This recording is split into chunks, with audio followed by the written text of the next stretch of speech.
In this video, we will be exploring gravity. I want you to take a moment and think about factors that would affect how much gravity pulls on an object. One thing you may begin to think about is the size of an object. For example, if a basketball were to fall on your head, how would that feel compared to, say, a bowling ball falling on your head? Quickly, you would notice that the amount of force applied to your head would be far less for a basketball. Another factor you may be thinking about is the planet or place in the universe that we're standing. For example, if you think of the moonwalk videos that you may have seen, the astronauts can jump around freely and easily on the moon. The moon exerts a smaller force on the astronauts than the Earth does.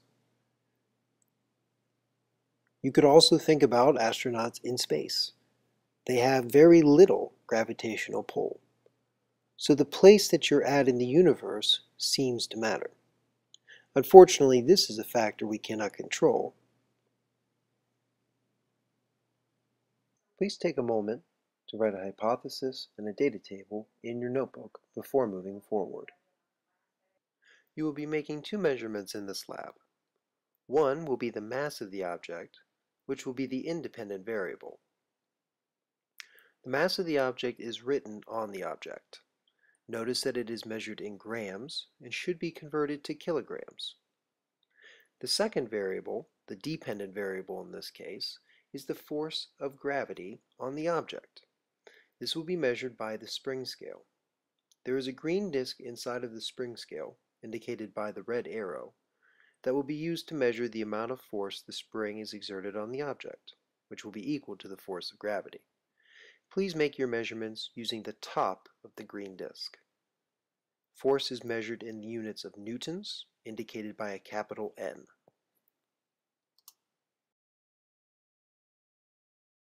You will now be presented with 5 spring scales with 5 different masses on them. Please take your time and do your best to read the force measurements and mass measured for each of the following situations and record them in your data table.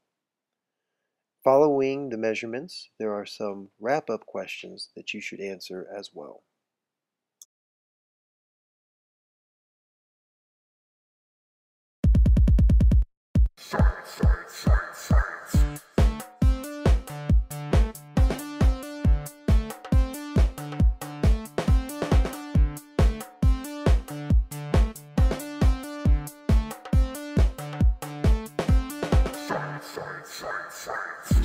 Scientists never sleep. Scientists always dream. Scientists never sleep. Scientists always dream.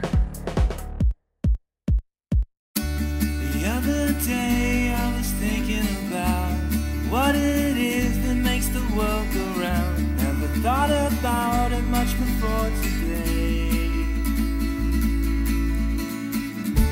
Before the radio was made, before the TV was on the scene, science had to find electricity.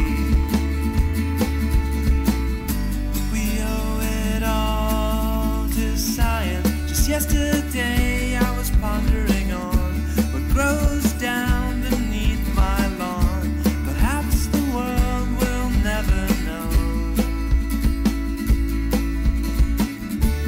How can mountains really get? Who invented the first space jet? When will we get our flying cars? The answer, my friend, science will determine. The answer is science always wins.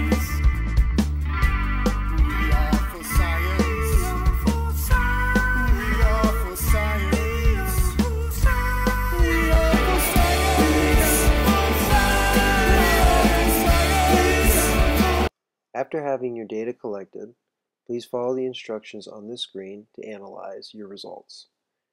Answer the questions on this slide underneath your data analysis. You will use the conclusions from this lab to help you answer the worksheet problems found on the Edmodo post.